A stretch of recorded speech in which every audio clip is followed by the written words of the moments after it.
And COVID, I think, kicked everyone's ass to make them put it in gear. And it's more or less like you said. Yeah, like you didn't have sports to watch, and same for me. There was those things that kept us busy. They weren't there anymore, and the mind runs free, and hence we built a podcast studio. Bro. And it kind of put things like in perspective for us. You also saw some shit that you didn't agree with, so you're like, all right, let a couple of things slide. But again, nothing but good things to say. I'm fortunate that we have the backing, that we have, the people around us to have Bangtao. And again, we've only been open since April, but gym's getting busier. Yep. Just trying to build the right culture. We want to have the right people around us. We had George and Woody on. I'm gonna guess almost 2 months ago, and you should check that podcast out. This one is real. Maybe don't check that out. No, it's really more about the evolution of MMA in Phuket and that transition of opening up the gym of Bangtao, Muay Thai, and MMA. Actually, it's before your grand opening. Yes. So let's take it from that point. Bangtao, Muay Thai, and MMA, since the grand opening, how have things been going? Talk about it. It's been going well, man. I got back and jumped into it. I was here for about 5 weeks, We had the grand opening. Amazing turnout. Massive amount of people came through, showed support and showed love, so we appreciate that. And since then, we've just trying to just keep the ball rolling, just keep the energy high, just keep the spirits up, keep the classes busier, pumping, obviously networking and marketing, etc. We got our cafe ringside that got tremendous food, healthy options, so that's going good as well. And yeah, man, it's nice to have your own spot to build. Like I talked about, to do things how we want to go about doing things.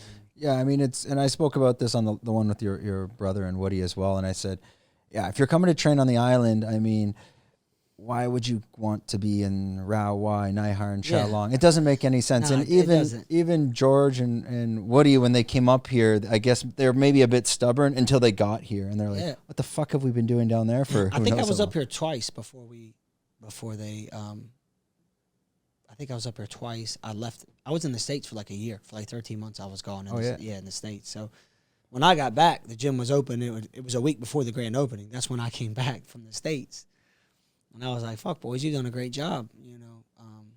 Even though the boys didn't lift a hammer or hit a nail. But they did. You got to put the pieces in place. It's a lot of work. You do. I was overseas building the brand, as we call it. So I was building the brand. I got back. I saw the immaculate. It blew my mind. It was much...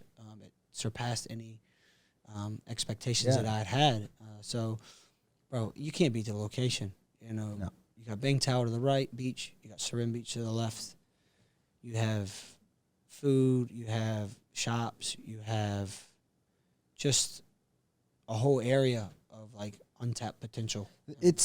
I mean, I don't want to toot your own horn. Let's not do that. But it's the only gym in the world in this type of location with high-level MMA, jiu-jitsu, even Muay Thai fighters. Where else in the world? You don't have that. It doesn't even exist. I mean, yes, Chalong, they have that in that area, and Rao Wai, but again, you're not a stone's throw to the beach. And I think that's very important, because when you come to places like Phuket, for example, myself, I'll come train with you guys more in the HIIT classes and whatnot, but I can quickly go, get the sweat off in the ocean about 2 seconds later. Yeah. And you don't get that in those areas. Yeah, it's true. When I was in Chalong, I was driving 20 minutes to the beach. Exactly. But here, again, I can go to Sarin in 5, and I can go to Bangtao in less than that. So you got several options here, man. You're 20 minutes from the airport, which is even better. Believe it or not, it's a great thing to have, man. So I'm enjoying that. Again, it's a new part of the island that we've never really been up here. I'm loving it so far. Well, especially when you want to do a quick weekend getaway in Bangkok. Sometimes my girlfriend's up there, and it could be, I don't know, 1 p.m. on a Friday, and I'm like, you know what? I can catch the 5 o'clock flight. Yeah. You can't really do the Chalong. You're like, oh shit, am I gonna hit traffic? Is it raining? I gotta get on the bike. It's a bit of a rush. Yeah. But no, it's a great area, and I said that to George and Woody. I'm like, fuck, I hope you don't bring too many people here, because I had a little paradise up here. Yeah. And I hope it doesn't turn into a Bali type of scene.